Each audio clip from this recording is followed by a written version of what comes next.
My name is Judith Parker, and I'm 56 years old. I never imagined my son would throw me out of his home until it happened last Thanksgiving. The dining room fell silent as Trevor's words hung in the air. Apologize to my wife or get out of my house. Madison dabbed at non-existent tears while our family stared, waiting for my response. Despite the hurricane of emotions inside me, I maintained my composure. 20 pairs of eyes watched as I carefully folded my napkin, placed it beside my barely touched turkey, and stood up. This wasn't the first time Madison had manipulated my son against me, but it would be the last time I apologized for something I didn't do. I'd love to know where you're watching from today. Drop your location in the comments below and hit that like and subscribe button if you've ever had to choose dignity over a false apology. Family dynamics can be incredibly painful, but as you'll see in my story, sometimes standing up and walking away is the bravest thing you can do.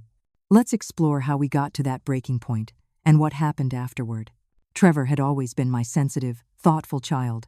Growing up, he'd bring home injured birds to nurse back to health and would spend hours helping his grandfather in the workshop. Unlike his more rebellious sister Megan, Trevor rarely gave us trouble during his teenage years. He excelled in school, particularly in mathematics and economics, which eventually led him to pursue a business degree at Northwestern University. After graduation, Trevor landed an impressive position at a financial consulting firm in Chicago. His father and I couldn't have been prouder when he was promoted to senior consultant by 29. Our relationship remained close despite the geographical distance, weekly phone calls, regular visits home for holidays, and occasional surprise weekend trips when his schedule allowed. That all began to change 3 years ago, when Trevor called excitedly to tell us about a woman he'd met at a charity gala. Madison Collins was a pharmaceutical sales representative, beautiful, ambitious, and according to Trevor, the most amazing woman I've ever met. His enthusiasm was contagious, but something in her carefully curated social media presence gave me pause. Every photo looked professional grade. Every caption perfectly worded. There wasn't a single candid moment to be found. When we finally met Madison at Trevor's birthday dinner, she charmed everyone at the table with stories of her volunteer work and ambitious career goals. My husband, Robert, was especially impressed by her knowledge of wine and golf, his two passions. Trevor's sister, Megan, bonded with Madison over their shared love of designer handbags. Even my typically reserved brother, Brian, seemed captivated by her anecdotes about traveling through Europe. But I noticed things others didn't. How her smile never quite reached her eyes when speaking to me. The way she subtly redirected conversations when Trevor mentioned our family traditions. And most tellingly, how she tensed when Trevor and I fell into our easy rapport about books we'd both read. When I asked about her family, her answers were vague yet somehow rehearsed. Any attempt at deeper connection was deflected with practiced charm. 6 months later, Trevor announced their engagement during a family dinner. While everyone celebrated, I couldn't help noticing how Madison's ring, a massive diamond that seemed excessive for Trevor's salary, gleamed as she described her vision for a lavish wedding at a historic mansion outside Chicago. "We're thinking about 200 guests," Madison gushed, with a 10-piece orchestra for the reception. When I gently asked about their budget, Madison quickly interjected before Trevor could answer. "Trevor's firm is doing so well, and Daddy said he'd contribute." She squeezed my son's hand. "We only planned to do this once, right, honey?" The wedding planning became my first real glimpse into Madison's true personality. Despite offering to help coordinate with vendors in Chicago while they worked, Madison consistently excluded me from decisions while simultaneously expecting financial contributions. When I suggested incorporating some Parker family traditions, like the heirloom lace handkerchief carried by brides for 3 generations, Madison dismissed it as not fitting her vision. "I've already planned everything with my mother," she informed me during a rare phone call. "We don't need any outdated traditions cluttering the aesthetic." The ceremony itself cost nearly twice what Trevor had initially mentioned, with last-minute essential additions that we later discovered Robert and I primarily funded. Throughout the reception, Madison's parents were prominently featured while we were seated at a table far from the wedding party, despite tradition dictating equal representation of both families. My first significant confrontation with Madison occurred when I overheard her telling her bridesmaid that I had tried to take over the wedding planning and was impossible to please. When I later attempted to discuss this mischaracterization privately, she burst into tears, claiming I was attacking her on her special day. Trevor immediately came to her defense, giving me a look of such disappointment that it physically hurt. "Mom, why can't you just be happy for us?" he asked, putting his arm protectively around Madison's shoulders as she sniffled dramatically. That pattern, Madison's passive-aggressive comments, her tears when confronted, and Trevor's unwavering defense, became the new normal. Each family gathering grew more tense as Madison subtly positioned me as the villain in their narrative while portraying herself as the victim of an overbearing mother-in-law. The first major betrayal came 3 months after the wedding. Robert's retirement party, a celebration we'd planned for months, was scheduled for a Saturday evening. 2 hours before guests were to arrive, Trevor called to cancel, explaining that Madison had developed a sudden migraine and needed him to care for her. "She can barely move, Mom," Trevor explained, sounding genuinely worried. "The light is killing her." Yet mysteriously, Madison felt well enough to post photos of herself at a spa with friends that same evening. Images she apparently forgot I could see. When I mentioned this discrepancy to Trevor the following week, he claimed I'd misunderstood the timeline and seemed irritated by my obsession with Madison's social media. That night, as Robert and I got ready for bed, he finally voiced what I'd been feeling. "Something's not right with that girl. The way she looks at you when Trevor isn't watching. It's like she's competing for something." "She already won," I replied, feeling the weight of what we were losing. "She has Trevor." "No," Robert said thoughtfully. "I think in her mind, as long as he loves you at all, she hasn't won completely." Those words would prove prophetic as Madison's campaign to isolate Trevor from our family took root and flourished with frightening efficiency. Madison's strategy to separate Trevor from his family operated with the precision of military psychological warfare. Sunday dinners at our home, once a cherished tradition, began experiencing mysterious cancellations. Trevor would confirm attendance early in the week, only to call last minute with apologetic excuses. Madison had a work emergency. She wasn't feeling well.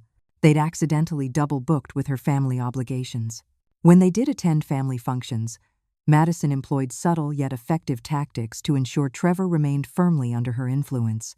She'd position herself between Trevor and me during conversations, place her hand possessively on his arm whenever he engaged too enthusiastically with family members, or suddenly need his assistance with something urgent just as he settled into meaningful discussions with his father or sister. "Trevor, could you help me in the kitchen?" she'd call sweetly, just as he and Robert were connecting over the basketball playoffs. Or, "Honey, didn't you promise to show me those photo albums?" When Trevor and I found ourselves laughing over childhood memories, the passive-aggressive comments toward me became increasingly bold as Madison grew confident in her control over Trevor. During a family barbecue, as I served the potato salad recipe that had been a Parker favorite for decades, Madison stage whispered to Trevor's cousin, "I've tried explaining modern nutritional science to Judith, but you know how set in their ways older women can be." At Christmas, when I gave Madison a beautiful cashmere scarf, her response cut deep. "How thoughtful. I'll add it to my donation pile for the women's shelter. They're always looking for items that aren't current fashion but still have some wear left." Each slight was delivered with such calculated precision that responding would make me appear oversensitive or confrontational. When I attempted to address these comments privately, Madison masterfully twisted the narrative. "I'm so hurt you'd think I meant anything negative," she'd say, eyes welling with tears. "I was actually complimenting your generous spirit by saying, you don't care about fashion trends. Why are you so determined to misunderstand me?" These conversations inevitably reached Trevor in a distorted form. His mother was attacking Madison for no reason, criticizing her innocent comments, making her feel unwelcome in the family. The pattern was painfully predictable. Madison would provoke, I would respond, and Trevor would hear only of my response without the inciting behavior. Trevor, once my thoughtful, perceptive son, transformed into Madison's devoted defender. His tone when speaking to me became increasingly curt, his body language defensive. The warm, affectionate relationship we'd always shared cooled dramatically as Madison positioned herself as the victim of an unreasonable mother-in-law. "Why can't you just try harder with Madison?" became Trevor's regular refrain. "She goes out of her way to connect with you, and you shoot down every attempt." The reality, that Madison's attempts to connect were calculated performances designed to fail, remained invisible to him. Each family gathering became an exercise in navigating emotional minefields, with Madison setting traps and Trevor ready to pounce when I inevitably triggered one. Social media became another battlefield in Madison's campaign.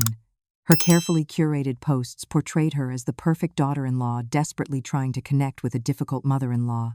Photos of us appeared with captions like, "Still trying to win over Mama Parker," "Pray for my family relationships," or "Another awkward family dinner survived," "In-law problems."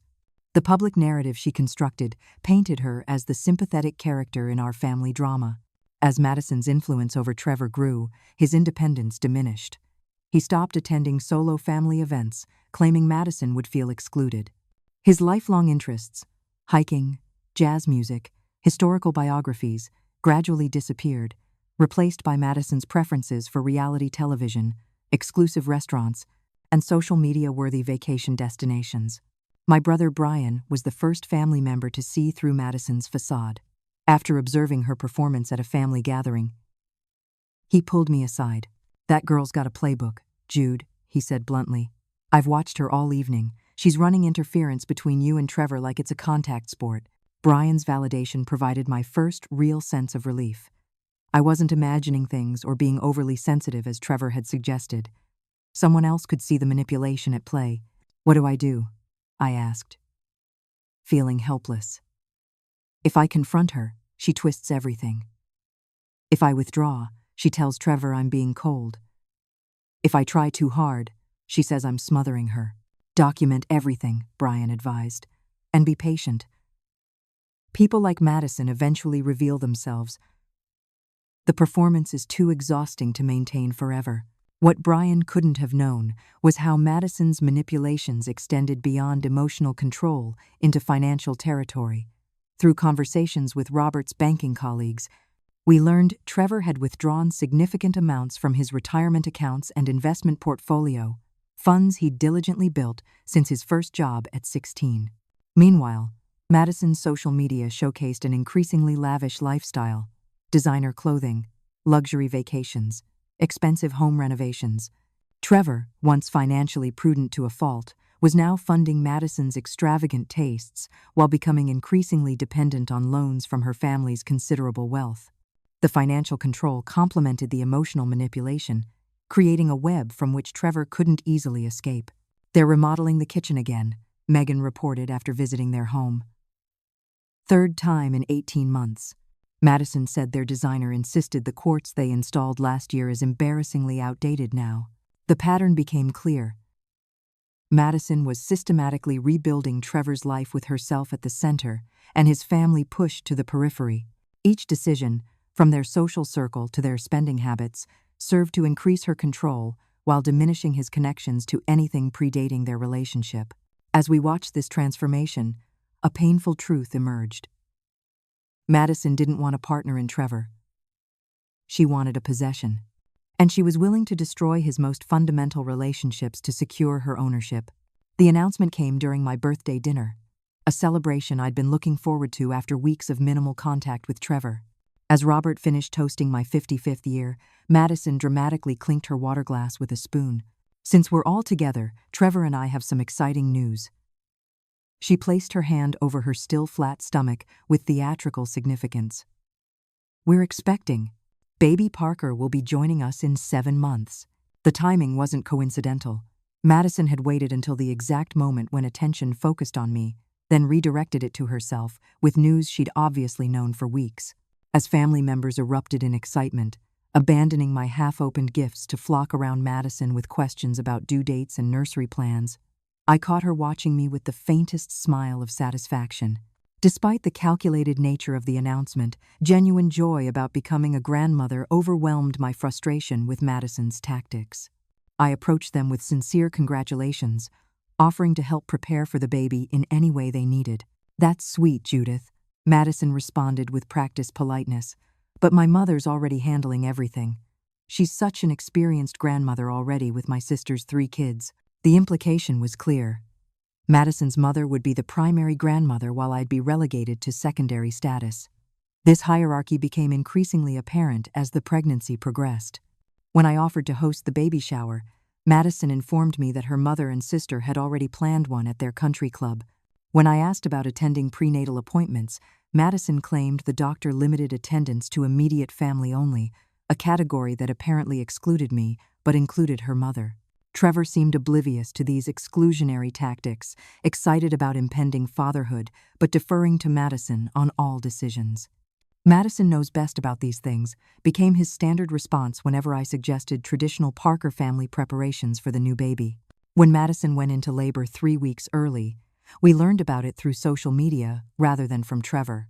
By the time we arrived at the hospital, Madison's entire extended family had already established themselves in the waiting room. Trevor emerged briefly, looking exhausted but happy. "It's a girl. Lily Madison Parker, 7 pounds even," he announced, hugging everyone quickly before adding, "Madison's resting now. Her parents are with her, and she's asked for limited visitors for the first few hours." Those few hours stretched into the next day, with Madison's parents enjoying unlimited access while Robert and I waited for permission to meet our granddaughter. When finally allowed into the room, Madison orchestrated the visit like a director, positioning herself as the centerpiece of a tableau with Lily while instructing Trevor about how to guide our interaction with the newborn. "Make sure they wash their hands again," she directed Trevor. "And no kissing the baby. Judith's probably been around all those germs at her volunteer job." My volunteer position reading to children at the local library became, in Madison's narrative, a dangerous source of contamination.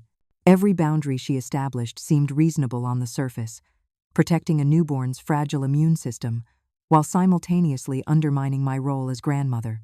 As weeks passed, the rules governing our access to Lily multiplied and shifted unpredictably.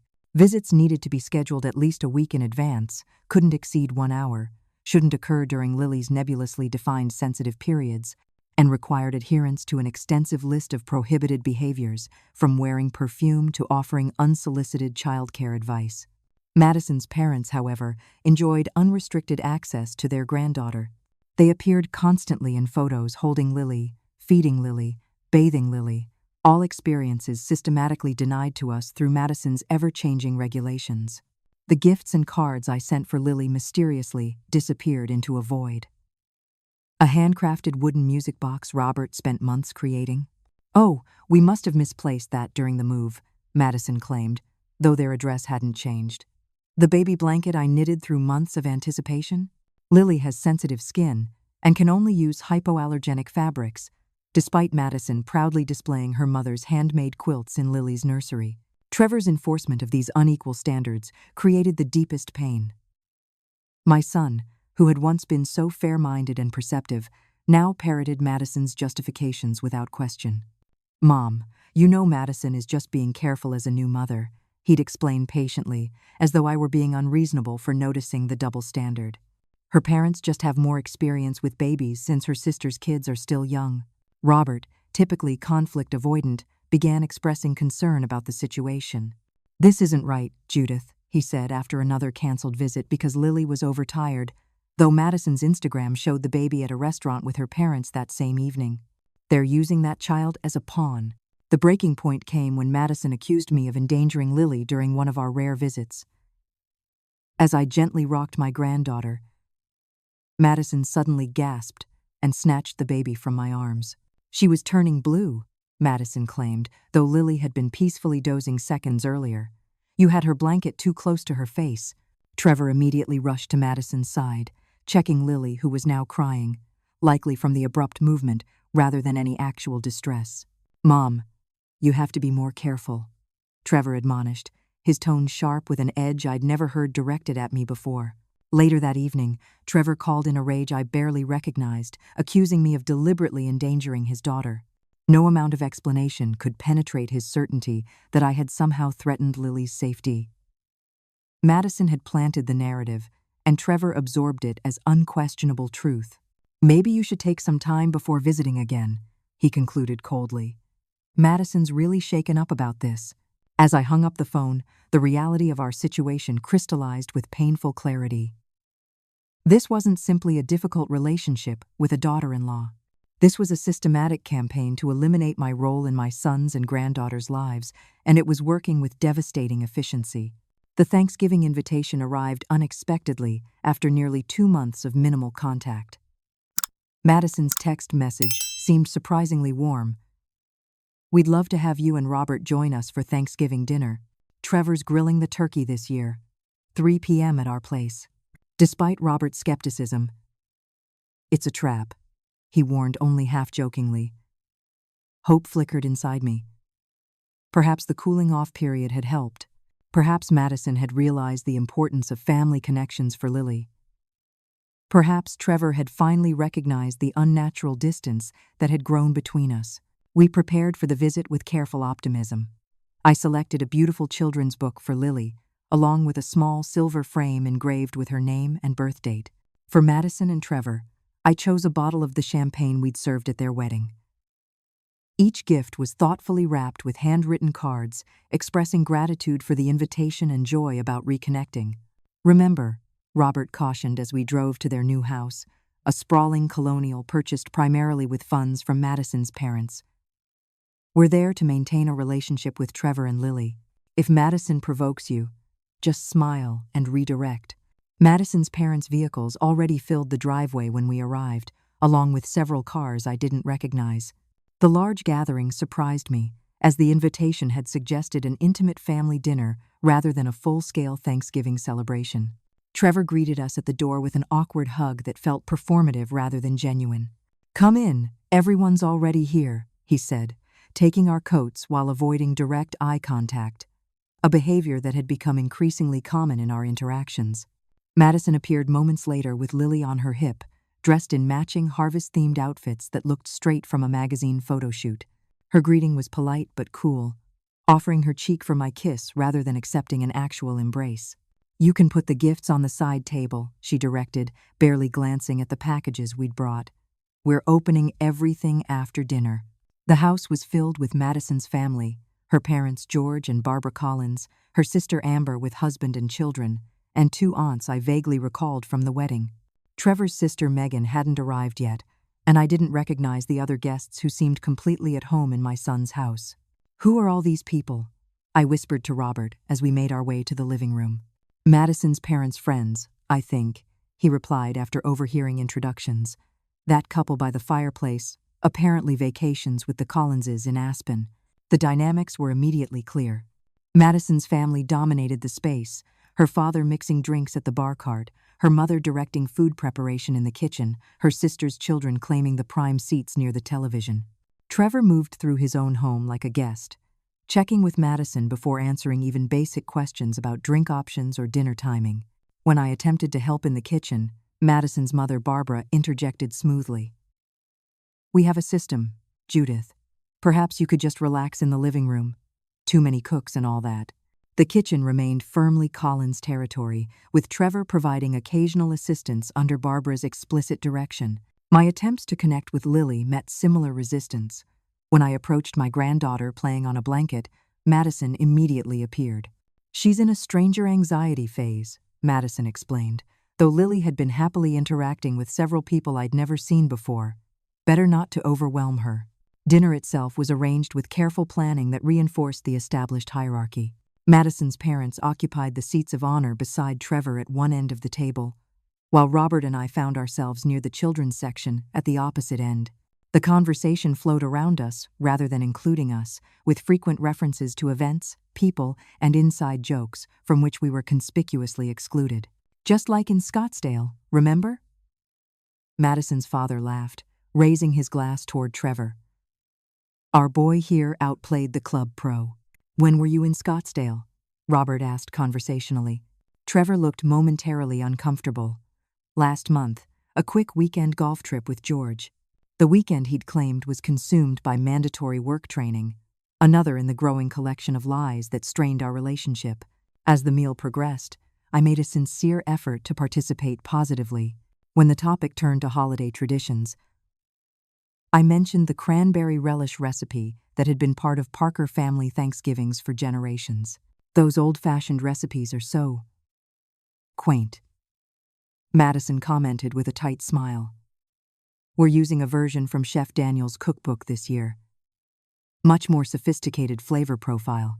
The dismissal stung, but I maintained my composure. The mashed potatoes are delicious, I offered instead. Different from our usual recipe, but really wonderful. Madison's posture stiffened immediately. Are you saying they're not as good as yours? I spent hours perfecting this recipe. Not at all, I clarified quickly.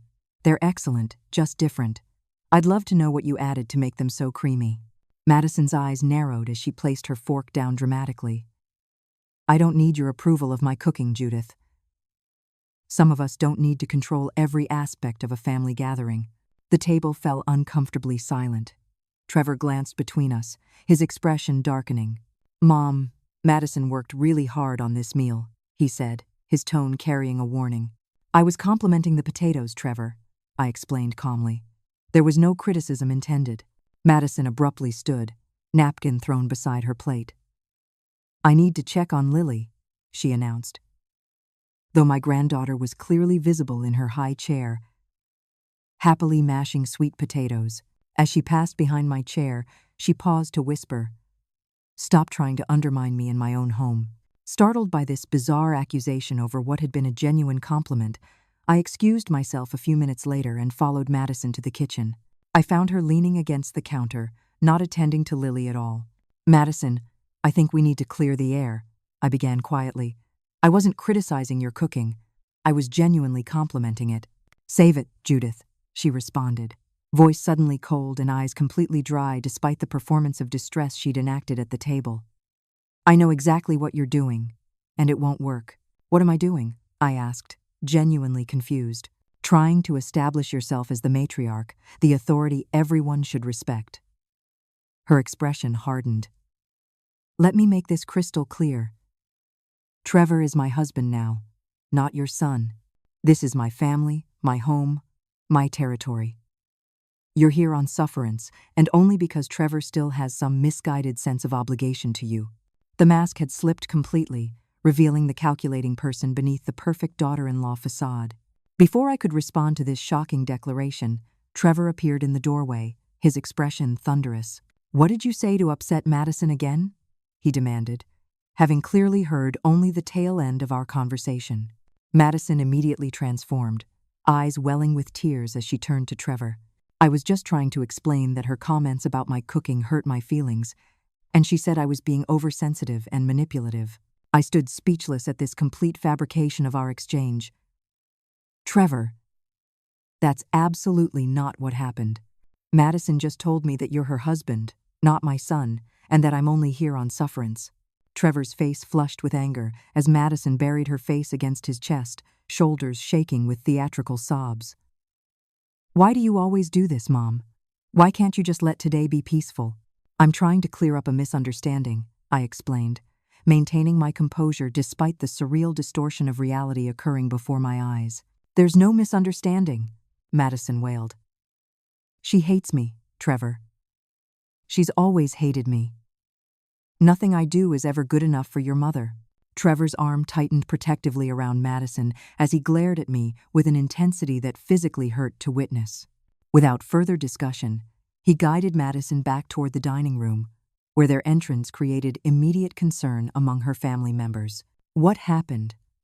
Barbara Collins demanded, hurrying to her daughter's side. Madison, sweetheart, what's wrong? I returned to my seat as Madison's performance escalated, now claiming I had followed her into the kitchen to criticize her parenting along with her cooking. The Collins family closed ranks instantly, offering comfort to Madison while shooting accusatory glances in my direction. Trevor stood beside his wife, radiating anger as Madison's manufactured distress continued.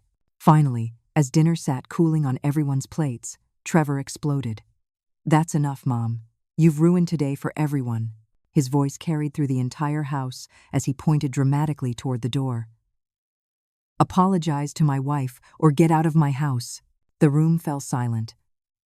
20 pairs of eyes turned toward me, watching for my response to this public ultimatum.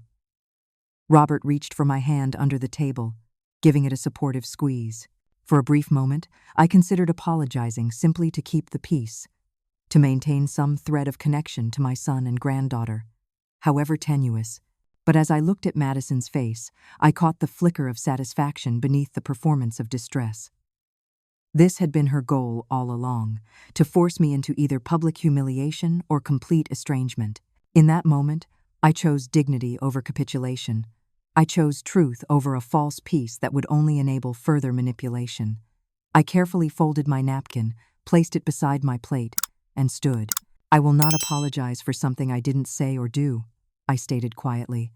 "I love you, Trevor, but I won't participate in this anymore." As I walked toward the door, the silence was absolute. I turned back briefly to see Trevor's expression of shock. He hadn't expected me to actually leave. And Madison's momentary slip into smugness before she buried her face against my son's shoulder again. Robert followed me without hesitation. As we stepped out into the cold November afternoon, I realized something had fundamentally changed. For the first time since Madison entered our lives, I had refused to play my assigned role in her carefully constructed drama. Whatever came next would be painful, but at least it would be honest. The car ride home passed in stunned silence. The warmth of the heater couldn't touch the deep chill that had settled in my chest as Trevor's words echoed in my mind. "Apologize to my wife or get out of my house."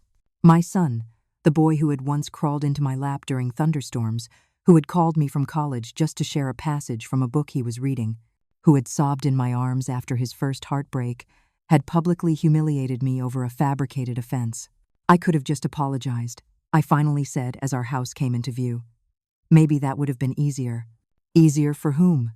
Robert asked, his voice uncharacteristically firm. "For Madison. Who would have taken your apology as permission to continue manipulating everyone? For Trevor, who needs to recognize what's happening before he loses himself completely.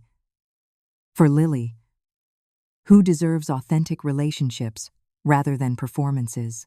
For me," I whispered, so I could still see my son, my granddaughter. Robert pulled into our driveway and turned off the engine, sitting in darkness for a moment before responding. "You did the right thing, Judith. Madison has been forcing you into impossible situations for years, and apologizing again would only reinforce her control. But what if Trevor cuts us off completely?" The fear that had been building since we left the dinner finally surfaced. "What if we never see Lily grow up? Then we'll deal with that too," Robert said, reaching for my hand. "But enabling Madison's behavior isn't helping Trevor.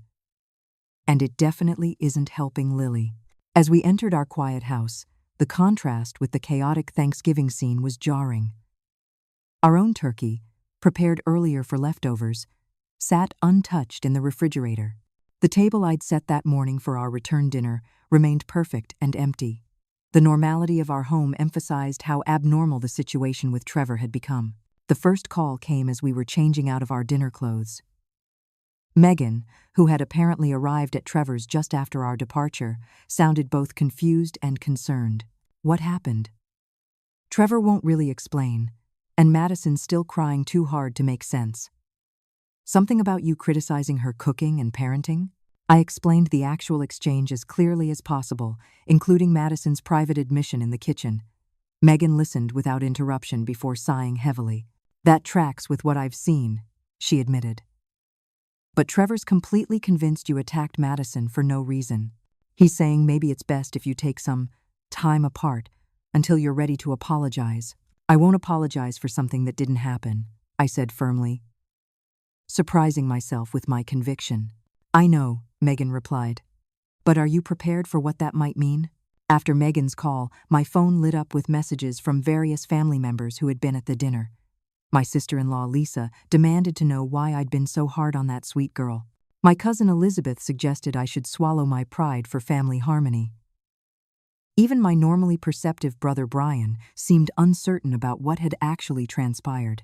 The most painful message arrived just before midnight, a text from Trevor that crystallized the decision before me. "Your behavior today was inexcusable. Madison has tried so hard to include you despite your constant criticism and undermining. Until you're ready to sincerely apologize and commit to respecting my wife, we need to take a break from seeing you. This includes visits with Lily." Attached was a photo of Madison holding Lily, both looking solemn-faced at the camera, a visual reinforcement of what I stood to lose by maintaining my position. I sat on the edge of our bed, staring at the message until the screen went dark. The emotional blackmail was explicit: deny reality and apologize for fictional offenses, or lose access to my son and granddaughter. Sleep evaded me that night. I lay awake replaying every interaction with Madison, searching for ways I might have misinterpreted her behavior or contributed to the hostility. But each mental review only reinforced what I already knew. Madison had deliberately and systematically worked to alienate Trevor from his family, with my relationship as her primary target. By morning, I had reached a difficult realization. Continuing to participate in Madison's manipulative scenarios hurt everyone involved. It hurt me through constant emotional abuse. It hurt Robert by extension. It hurt Trevor by enabling his submission to manipulation. And most importantly, it hurt Lily by normalizing toxic relationship dynamics that she would inevitably absorb as she grew. When Robert brought coffee to our bedroom, he found me sitting by the window, watching dawn break over our backyard. "I've made a decision," I told him, my voice steadier than I expected. "I won't be apologizing to Madison." "I know," he said simply, sitting beside me. "This probably means we won't see Trevor or Lily for a while," I continued, the pain of this reality still sharp, despite my conviction. "Probably," he agreed. "But sometimes the hardest decisions are also the right ones." "I need to write Trevor a letter," I said. Not defending myself or attacking Madison, but explaining that I love him too much to participate in something unhealthy. Robert nodded, his expression somber but supportive. "And then?" "And then we wait," I said, accepting the uncertainty of what lay ahead. "We leave the door open for when he's ready to walk through it on honest terms." The decision brought neither peace nor triumph, only the grim determination to stand firm in truth, whatever the cost. As painful as estrangement might be, enabling manipulation would ultimately cause deeper damage to everyone involved, especially the two people I was most desperate to protect, Trevor and Lily. The holiday season hit with particular cruelty that year. Our home, typically filled with family traditions and gatherings, felt cavernous in its quietness. The handcrafted stocking I'd made for Lily hung alongside the family collection, painfully empty. Christmas cards arrived with photos of smiling families, including one from Madison's parents featuring Trevor, Madison, and Lily posed in matching holiday sweaters, a deliberate reminder of what we were missing. We received no card from Trevor and Madison. "We should still send gifts," I insisted, wrapping packages for both Trevor and Lily despite Robert's skepticism. "They'll either return them or we'll never know if they received them," he warned. Nevertheless, he helped me select and wrap the presents with care. As predicted, the carefully chosen gifts disappeared into silence. No acknowledgement, no thanks, no indication whether they had reached their intended recipients at all. The only response came in the form of a public social media post from Madison showing Lily surrounded by presents with the caption, "So blessed to have such a supportive and loving family surrounding our little angel this Christmas." The photos prominently featured Madison's parents and extended family, with no indication that other grandparents existed. The new year brought unexpected support in the form of therapy. At Robert's gentle insistence, I began seeing Dr. Eleanor Winters, a therapist specializing in family estrangement and relational trauma. "What you're describing follows a classic pattern," Dr. Winters explained during our third session. "Your daughter-in-law displays several characteristics consistent with narcissistic tendencies, particularly in how she manipulates perceptions and creates scenarios where you cannot win regardless of your response. Is there anything I could have done differently?" I asked, still searching for ways I might have prevented the estrangement. "This isn't about your actions," she said firmly. "People with these tendencies target relationships they perceive as threats to their control.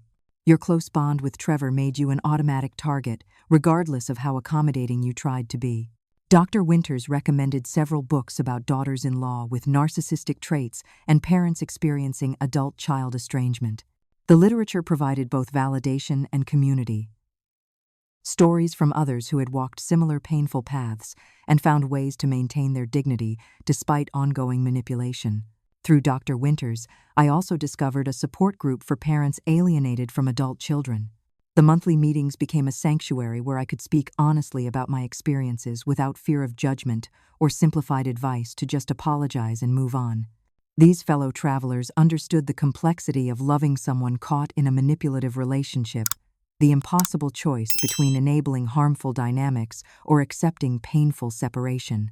My daughter hasn't spoken to me in 8 years, shared Martha, a soft-spoken woman in her 60s, during my second meeting. Her husband convinced her I was toxic because I expressed concern about his controlling behavior. I've never met my 3 grandchildren. How do you bear it? I asked, terrified by the possibility of years of estrangement stretching ahead. One day at a time, she replied with sad wisdom. I maintain my dignity, keep the door open, and find joy elsewhere while hoping someday she'll recognize the manipulation. Some days are harder than others, but I won't compromise my integrity to enable something harmful. An unexpected ally emerged in mid-February when Trevor's childhood friend Alex reached out via email. He had attended a dinner at Trevor and Madison's home and been troubled by the dynamics he observed.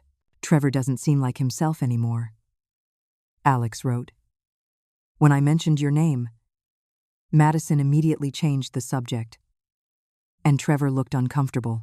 Later, when Madison was busy with Lily, Trevor admitted he misses you but feels caught between his wife and his family. He said Madison becomes impossible to live with whenever he suggests reconnecting. This glimpse into Trevor's private thoughts provided both hope and heartache. My son wasn't completely lost to Madison's influence. He missed his family but felt trapped in the false choice Madison had constructed between loyalty to her and connection with us. Alex's communication also revealed disturbing information about Trevor's current circumstances. According to Alex, Trevor had been passed over for promotion twice since marrying Madison, his previously stellar work performance declining amid increasing personal stress. Financial pressures mounted as Madison's spending continued unabated despite Trevor's career stagnation. Most concerning, Trevor had begun experiencing anxiety attacks, something entirely new for my typically resilient son. He's not happy, Judith, Alex concluded. He's just become expert at pretending he is. Shortly after Alex's contact, we discovered Madison had blocked my number on Trevor's phone when my birthday text to him bounced back as undeliverable. Robert verified this by calling from his office phone. Trevor answered immediately, sounding momentarily pleased to hear from his father, until realizing the purpose of the call. Madison thinks it's better if we have a clean break for a while, Trevor explained awkwardly. Just until things settle down. Things won't settle down through avoidance, Robert responded. But we respect your decision, even if we disagree with it. We're here whenever you're ready to talk. The brief contact, while painful in its limitations, provided valuable information. Trevor was actively being prevented from receiving our communications. This knowledge shaped my next step, a carefully composed letter sent to Trevor's office address where Madison couldn't intercept it. The letter contained no accusations, defenses, or discussions of Madison. Instead, it expressed my unconditional love, acknowledged the pain of our current separation, and affirmed my respect for Trevor as an adult, making his own choices. I included recent family news, memories of positive times we'd shared, and closed with an open invitation to reconnect whenever he felt ready, on whatever terms felt comfortable to him. I will always be your mother, I wrote in conclusion. Nothing, not distance, disagreement, or time apart, can change that fundamental truth. My door and heart remain open to you, always. Whether Trevor ever received or read the letter remained unknown, as no response came. But the act of writing it provided its own healing, a way to communicate my truth regardless of Madison's interference. While we navigated this painful estrangement, concerning information continued reaching us through various channels. Madison's parents had provided the down payment for Trevor and Madison's new house, a financial arrangement that placed Trevor deeply in their debt. Credit card statements accidentally delivered to our address. Trevor had never updated his mailing information for certain accounts, revealed mounting debt at luxury retailers and high-end furnishing stores. Most troubling were reports from Megan about Madison's apparent isolation of Lily from broader social connections. According to Megan, who maintained limited contact with Trevor and Madison, Lily rarely interacted with other children, Madison having deemed most playgroups too germy or other children too rough. At nearly 1 year old, my granddaughter's social experiences remained tightly controlled by Madison and limited primarily to supervised interactions with Madison's approved family members. As spring arrived, bringing no thaw in our family estrangement, I implemented Dr. Winter's advice about establishing boundaries with intrusive questions from well-meaning friends and extended family. When asked about Trevor's absence from family gatherings, I developed a simple, dignified response. "We're working through some family challenges right now. I appreciate your concern, but prefer not to discuss the details." This approach protected both my privacy and Trevor's, while refusing to engage in the dramatic narratives Madison seemed determined to create. By declining to publicly discuss the estrangement, I avoided providing material Madison could potentially use to reinforce her portrayal of me as obsessive or vindictive. The most unexpected development came in late April when Trevor's sister Megan called after an uncomfortable lunch with Madison. According to Megan, Madison had made several concerning statements about me, claiming I had a history of mental instability and had once threatened her physically, complete fabrications designed to justify the ongoing estrangement. "I know it's not true," Megan assured me, "but she's telling everyone who'll listen these completely made-up stories." Trevor just sits there looking miserable while she talks, not contradicting anything but not really confirming it either. "What should I do?" I asked, feeling helpless against this new level of character assassination. "Nothing," Megan advised surprisingly. "Madison wants a reaction. She wants you to defend yourself publicly so she can point to that as evidence of your instability. The best response is no response." This strategic silence, maintaining dignity while refusing to engage with manufactured drama, became my guiding principle as we entered the uncertain terrain of extended estrangement. Though every instinct cried out to defend myself against Madison's fabrications, wisdom suggested that such defense would only feed the narrative she was creating. As summer approached with no contact from Trevor, I focused on strengthening myself for whatever lay ahead. Whether reconciliation might come quickly, or years might pass before my son recognized the manipulation surrounding him, my responsibility remained the same: to maintain my integrity, preserve my emotional health, and keep the door open for honest reconnection whenever he was ready to walk through it. The first crack in Madison's carefully constructed narrative appeared unexpectedly through Megan. After months of maintaining cautious contact with Trevor and Madison, my daughter arrived at our door one Sunday afternoon in July, her expression a mixture of anger and concern. "I need to show you something," she said without preamble, pulling out her phone and opening her text messages. "Madison doesn't know I have these. Trevor sent them when she was visiting her parents last weekend." The messages revealed a side of Madison that Trevor had never acknowledged before. In multiple exchanges with an unnamed woman, Madison complained bitterly about Trevor's pathetic salary and embarrassing lack of ambition. She described him as completely manipulable and boasted about her ability to make him think anything I want is his idea. Most disturbing were her casual references to other men she found attractive, including explicit comments about a personal trainer she described as worth the monthly fee just for the eye candy. "Where did you get these?" I asked, stunned by the content. "Trevor found them accidentally when using Madison's iPad to look up a recipe," Megan explained.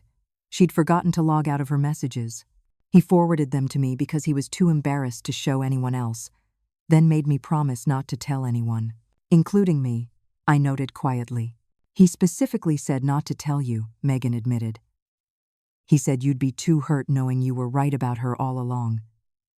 But this isn't just about Madison being difficult anymore. Look at this one." She scrolled to another message where Madison had written, "Trevor's mother is becoming a problem again.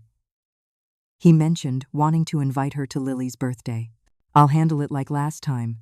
Create a scene, make her look bad, problem solved." The calculated nature of Madison's manipulations, stated so plainly in her own words, confirmed what I had sensed but could never prove. This wasn't misunderstanding or personality conflict. It was deliberate psychological warfare. "There's more," Megan continued grimly. "Trevor confided that Madison has a pattern of this behavior. Her previous fiancé broke things off after she alienated him from his entire family. According to mutual friends, she did exactly the same thing. Manufactured conflicts, twisted conversations, played victim when confronted. This revelation explained Madison's expertise in manipulation. She had refined these tactics through previous relationships, learning exactly how to isolate her partners from their support systems. "Has Trevor connected these dots?" I asked. "He's starting to," Megan said. "But Madison's already doing damage control. She claimed the messages were taken out of context or were just venting, and she's threatened to take Lily and move in with her parents if Trevor chooses his family over her. He's terrified of losing access to Lily. The financial situation had deteriorated further than we realized. Through their shared banking app, Trevor had discovered multiple credit cards opened in his name without his knowledge. Madison had amassed over $70,000 in debt through online shopping, luxury spa treatments, and expensive restaurant meals, all while criticizing Trevor for not earning enough to maintain their lifestyle. Most concerning was Madison's threat regarding Lily. Though unmarried parents typically received equal consideration in custody arrangements, Madison's parents' substantial financial resources could fund a protracted legal battle that Trevor couldn't afford. The implicit threat kept him compliant despite growing awareness of Madison's manipulations.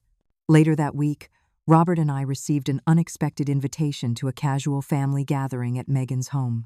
Though Trevor and Madison were included on the invitation, Megan privately informed us that Madison had already declined due to a prior commitment with her family.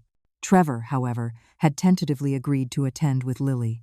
"He needs to see you in a neutral setting," Megan explained. Without Madison controlling the narrative, the afternoon of the gathering brought anxiety I hadn't experienced since public speaking in college. What would I say to my son after nearly 8 months of estrangement? How would he respond? Would he bring Lily, or would Madison create a last-minute reason to keep my granddaughter away? Trevor arrived 30 minutes late, tension evident in his posture as he carried Lily into Megan's backyard. My granddaughter had grown so much, no longer the infant I remembered, but a toddling 1-year-old with Trevor's curious eyes and determined expression.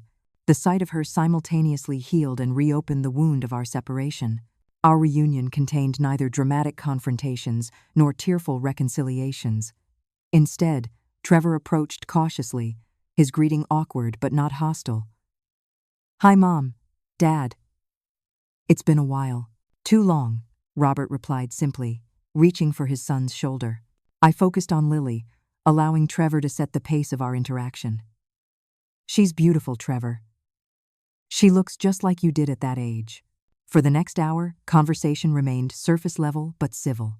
Trevor described Lily's developmental milestones while carefully avoiding any mention of Madison or the estrangement. Though walls remained between us, small cracks appeared in the facade.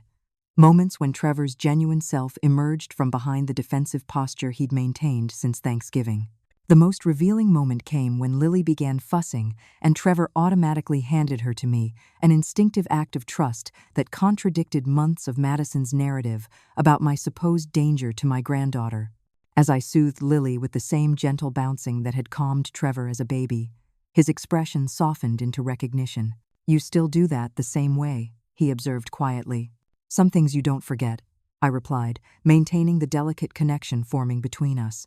After Trevor and Lily departed, earlier than planned due to a concerned text from Madison, Megan shared additional information gleaned from their conversation.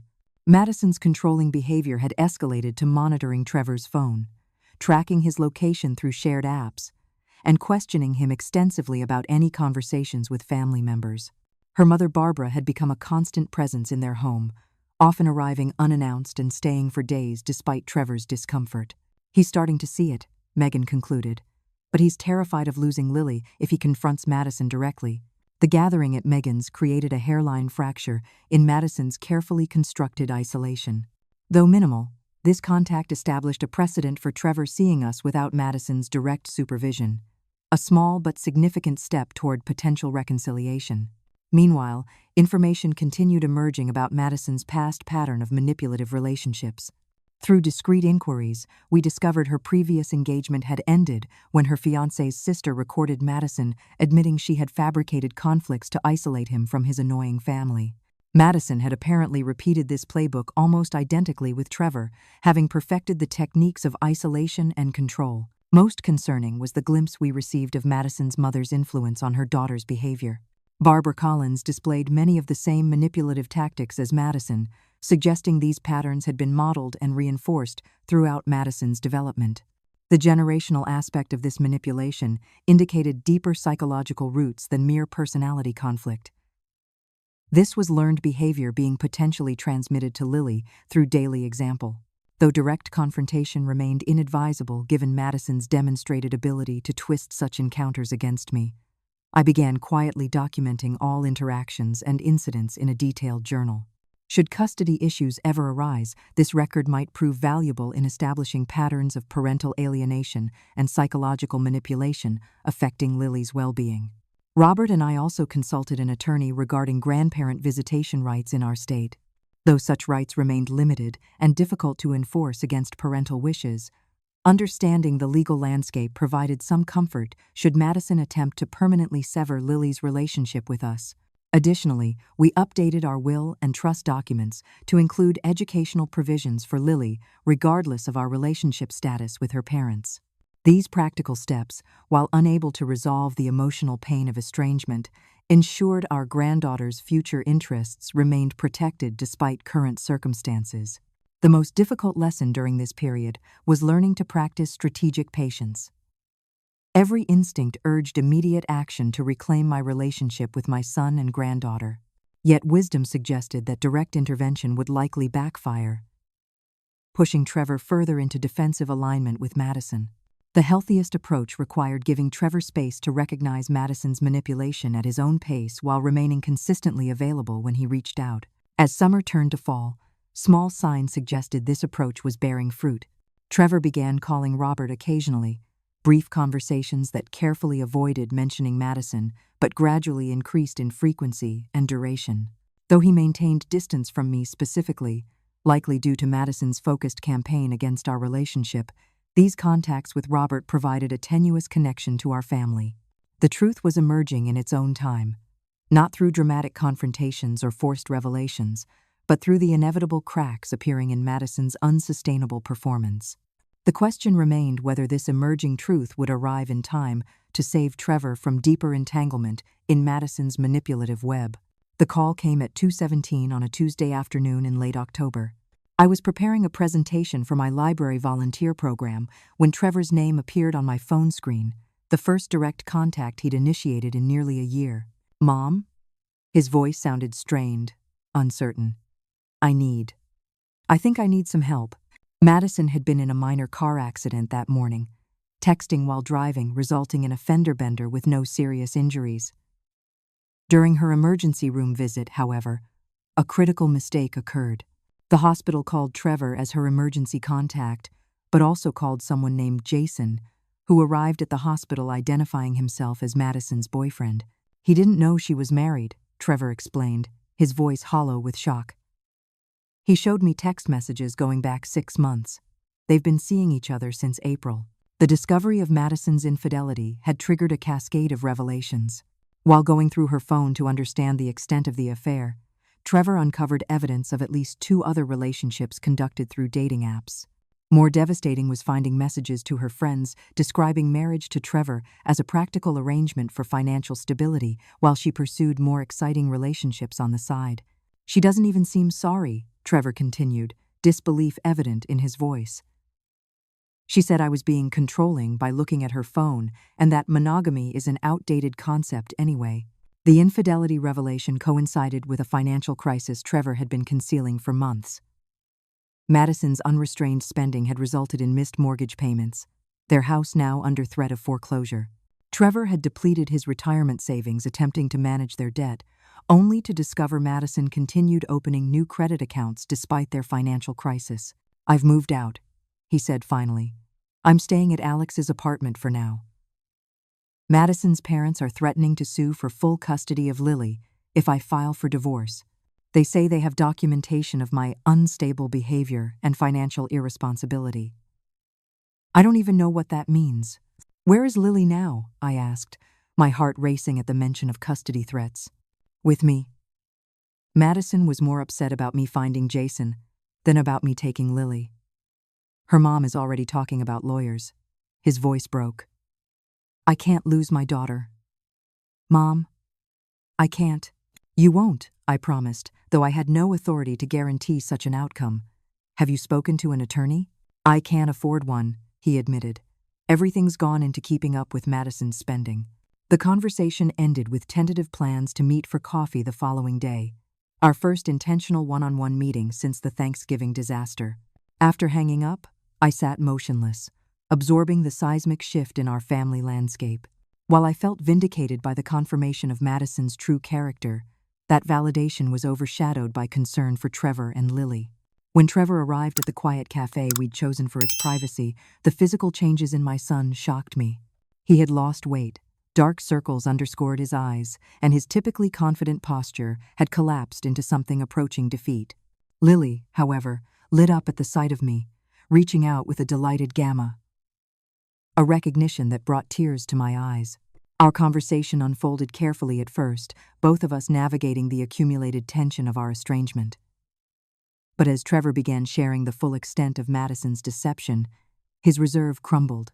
Years of manipulation, gaslighting, and isolation had taken a severe toll on his mental health and self-confidence.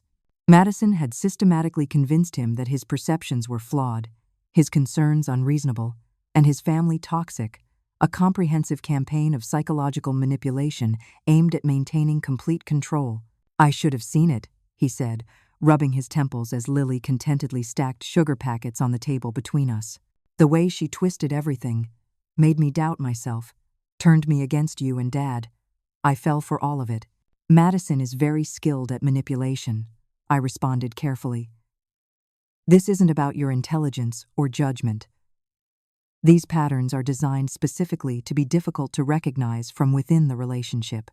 The most painful revelation came when Trevor admitted he had known, on some level, that Madison had fabricated conflicts with me. "There were times when she'd tell me you said something awful, but it didn't sound like you. When I'd question her, she'd get so upset that I'd end up apologizing for doubting her. It was easier to believe her version than to deal with the fallout of challenging it." "What changed?" I asked. "Lily," he answered simply, "watching Madison use the same manipulation tactics with our daughter that she used with me. I couldn't let Lily grow up thinking that was normal. When Madison started telling Lily that you didn't love her or want to see her, a 2-year-old who couldn't possibly understand, something finally clicked." As our conversation progressed, Trevor's immediate concerns became clear. Madison's parents had immediately sided with their daughter, offering financial and legal support for a custody battle that Trevor couldn't afford to fight. Their substantial resources and connections within the local legal community created an imbalance of power that terrified my son. "They're already building a case that I'm financially irresponsible and emotionally unstable," Trevor explained. "The debt Madison created in my name, the times I've been upset about her manipulation, they're twisting everything to make me look like an unfit parent." Though still processing my own complex emotions about the situation, I responded to Trevor's immediate needs rather than seeking apologies for past estrangement. "We'll help you find a good family law attorney," I assured him. "Someone who specializes in high-conflict custody cases." Trevor's relief at this practical support was palpable, but his shame at needing help after months of rejecting his family created another barrier. "After everything that happened, how can you even want to help me?" "Because you're my son," I answered simply. That never changed, even when we couldn't be in contact. The coffee meeting established a tentative foundation for rebuilding our relationship, though significant healing remained necessary. Trevor's recognition of Madison's manipulation didn't immediately erase the pain of our estrangement or the harsh words exchanged, but it created an opening for honest communication that had been impossible while Madison controlled the narrative. With Trevor's reluctant permission, Robert and I connected him with Catherine Donovan, a respected family law attorney recommended through our legal contacts. Catherine's expertise in cases involving parental alienation and psychological manipulation provided Trevor with knowledgeable guidance as Madison's divorce strategy became clear. As Catherine had predicted, Madison immediately positioned herself as the victim in their marriage dissolution, claiming Trevor's controlling behavior and family interference had created an intolerable living situation. Her parents funded an aggressive legal team that sought emergency custody orders based on Trevor's alleged instability and financial irresponsibility. The strategic documentation I had maintained throughout our estrangement unexpectedly became valuable evidence in countering these claims. My detailed journal of Madison's manipulative tactics, including dates, witnesses, and specific incidents, helped establish a pattern of parental alienation that concerned the family court evaluator assigned to their case. Additionally, Trevor's childhood friend Alex provided critical testimony about Madison's controlling behavior and Trevor's declining mental health under her influence. Most damaging to Madison's case were the text messages Trevor had discovered, particularly those describing her strategic creation of conflicts between Trevor and his family. As legal proceedings began, Madison's behavior grew increasingly erratic. When initial court rulings established a temporary shared custody arrangement rather than the sole custody she had expected, Madison's carefully maintained facade began cracking publicly. During one supervised exchange of Lily, she launched into a tirade against Trevor that concerned the court-appointed observer enough to document it in their report. While Madison's parents initially provided unwavering support for their daughter's custody battle, Barbara Collins' enthusiasm notably diminished after observing her daughter's uncontrolled outburst during a mediation session. Though Madison's father, George, remained determined to secure his granddaughter regardless of cost, subtle signs suggested Barbara had begun questioning the wisdom of their involvement. Family dynamics shifted dramatically during this period of crisis. Trevor organized a family meeting to explain the situation to extended relatives who had been influenced by Madison's narrative about our estrangement. With remarkable maturity, he took responsibility for his role in allowing Madison to isolate him while also helping others understand the manipulation that had occurred. I believed Madison's version of events because it was easier than confronting the truth, he explained to assembled family members. I need to apologize to my parents specifically for how I treated them and the things I said and allowed Madison to say about them. This public acknowledgement created space for genuine healing within our extended family. Relatives who had distanced themselves based on Madison's characterization of me as controlling or unstable reached out with apologies and renewed connection. The supportive network that Madison had methodically dismantled began reassembling around Trevor and Lily. Madison's final desperate attempt to regain control came through financial leverage.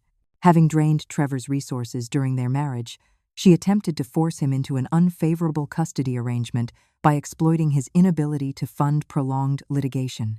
This strategy backfired when Catherine helped Trevor file for financial discovery that revealed Madison's deliberate concealment of assets and fraudulent use of Trevor's identity for credit applications. The turning point in their custody dispute arrived unexpectedly during a preliminary hearing. Madison, frustrated by the judge's questions about her text messages to Jason, lost the composed facade she had maintained in previous court appearances. Trevor was always pathetic and weak, she declared, her voice rising despite her attorney's attempts to quiet her. He let his mother control him before me, and he can't handle a strong woman making her own decisions. Of course I needed other relationships. He's boring and inadequate in every way. This outburst, recorded in court transcripts and witnessed by the judge overseeing their case, undermined months of careful positioning as the reasonable parent concerned only with Lily's well-being. In that unguarded moment, Madison revealed the contempt and manipulation that had characterized their marriage. The judge's subsequent temporary custody order favored Trevor significantly, granting him primary physical custody while investigation into the best permanent arrangement continued. Though legal proceedings remained ongoing, this preliminary ruling represented a profound shift in Trevor's circumstances and opportunities for rebuilding his life post-Madison. For the first time since Lily's birth, I was able to establish a consistent relationship with my granddaughter without Madison's interference.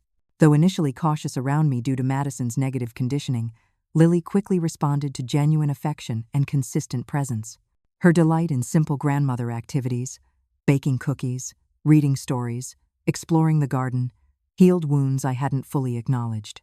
As autumn leaves fell and the anniversary of our Thanksgiving confrontation approached, Trevor invited us to a small dinner at his new apartment, a modest two-bedroom he had rented near our home after selling the house he had shared with Madison.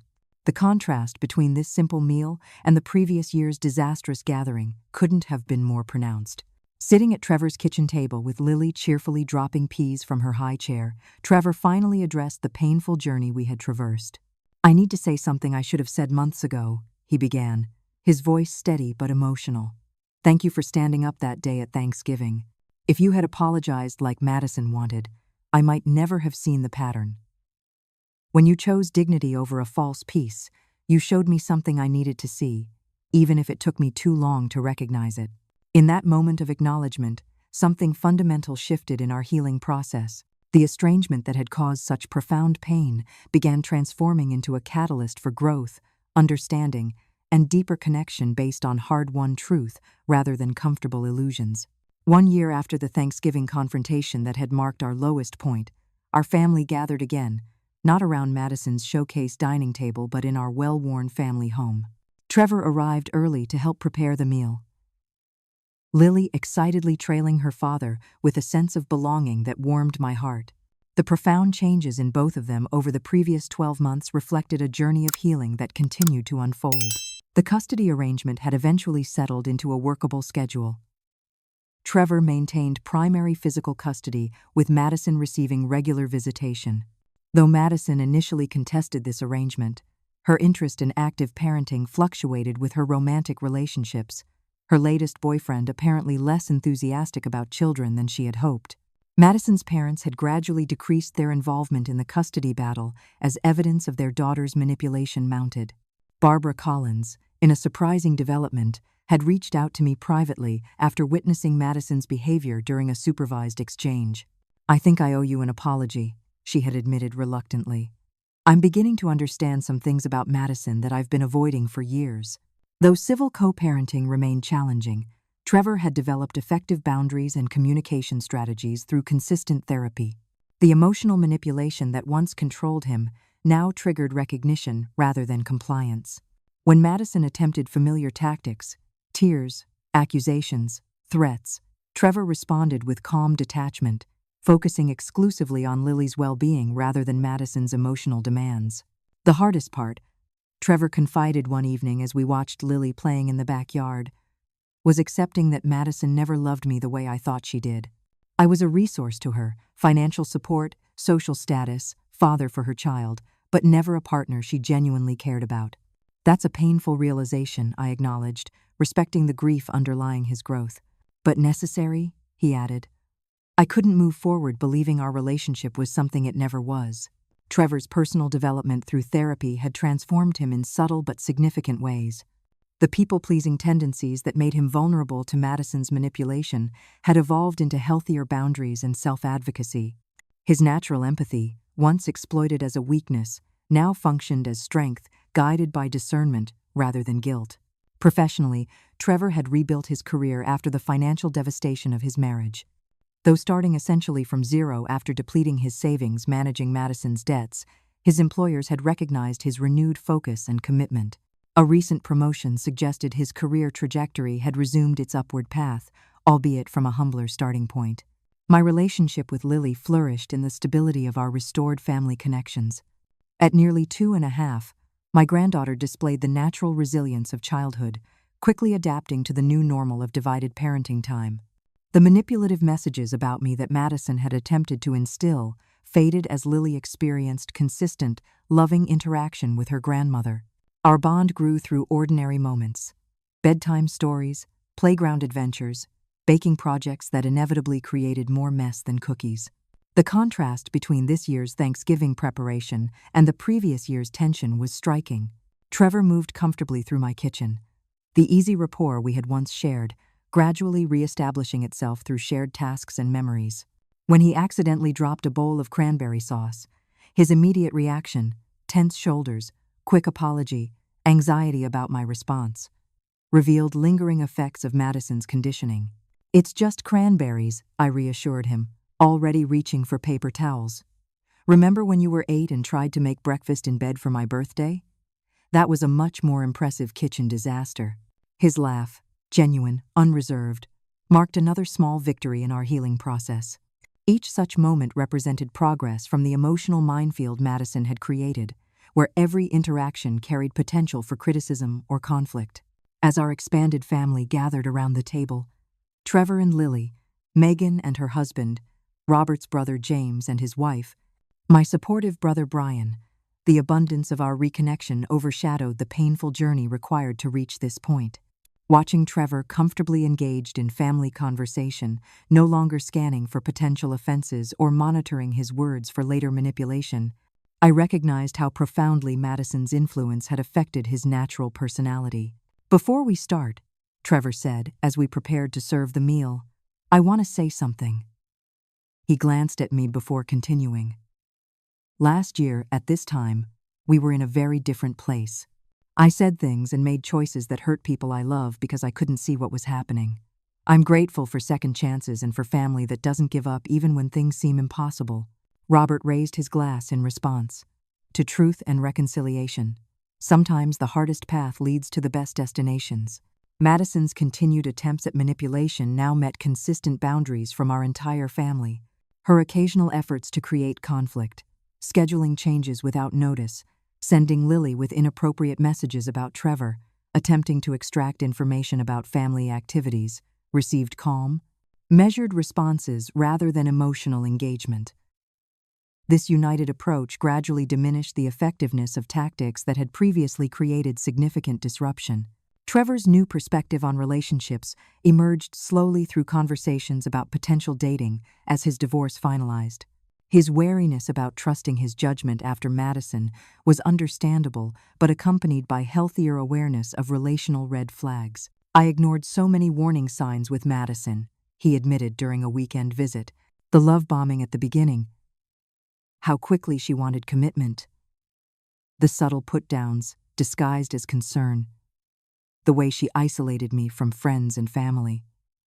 I know what to watch for. Now, Madison's parents faced their own reckoning throughout this period. George Collins' initial aggressive support for his daughter's custody battle had waned as evidence of her manipulation became impossible to ignore. Barbara's growing recognition of the generational patterns within their family led to her own therapy journey, a development that might eventually benefit Lily through healthier grandparenting on Madison's side. As evening approached, and family members departed with leftovers and warm embraces, Trevor lingered, helping with final cleanup while Lily napped in her designated room at our house. In the quiet kitchen, he finally addressed the moment that had changed everything a year earlier. When I yelled at you to apologize or leave, he said, placing the last dried plate in the cabinet, I never thought you'd actually walk out. Madison had conditioned me to believe you'd accept any treatment to maintain contact with me and Lily. That was a difficult choice, I acknowledged. Walking away from you and Lily broke my heart, but it saved us in the end, Trevor continued thoughtfully. If you had apologized that day, the pattern would have continued. Madison would have known she could manipulate me completely, with no limits. Standing up and leaving was actually the most helpful thing you could have done, though it took me too long to see it. This perspective, that maintaining dignity through boundaries, had ultimately served everyone better than enabling harmful dynamics, represented profound growth in Trevor's understanding of healthy relationships. The painful separation had catalyzed recognition that might never have occurred through continued accommodation of Madison's manipulation. As we move forward as a family, certain truths guide our interactions. Authenticity serves everyone better than comfortable pretense. Dignity sometimes requires difficult choices. Love means wanting health and growth for others, even when that process involves pain. And perhaps most importantly, rebuilding after betrayal and manipulation requires not just forgiveness, but establishment of healthier patterns to replace destructive ones. When Trevor and a sleepy Lily prepared to leave that evening, his parting words captured our journey with simple eloquence. Thanks for not giving up on me. Even when I gave up on us, the road ahead still holds challenges. Madison remains Lily's mother and a permanent connection in our lives. Trevor continues processing the psychological impact of prolonged manipulation. Co-parenting across the divide of broken trust requires constant vigilance and commitment to Lily's well-being above personal grievances. Yet within these ongoing challenges lies profound gratitude for truths revealed and relationships restored. The moment I stood and walked away from that Thanksgiving table, choosing dignity over false peace, authenticity over enabling harm, created possibility for genuine healing that accommodation would have prevented. Have you ever faced a moment where standing up for yourself meant potentially losing someone you love? How did you navigate that impossible choice? Share your experiences in the comments below. Your story might help someone else currently walking a similar path. Don't forget to like this video if my journey resonated with you, and subscribe to our channel for more authentic stories about family relationships, boundaries, and healing. If you know someone struggling with manipulative family dynamics, please share this video with them. Remember, Sometimes the bravest thing we can do is simply stand up and walk away from situations that diminish our dignity. Thank you for joining me on this journey. And may you find the courage to choose truth in your own relationships, however difficult that choice might be.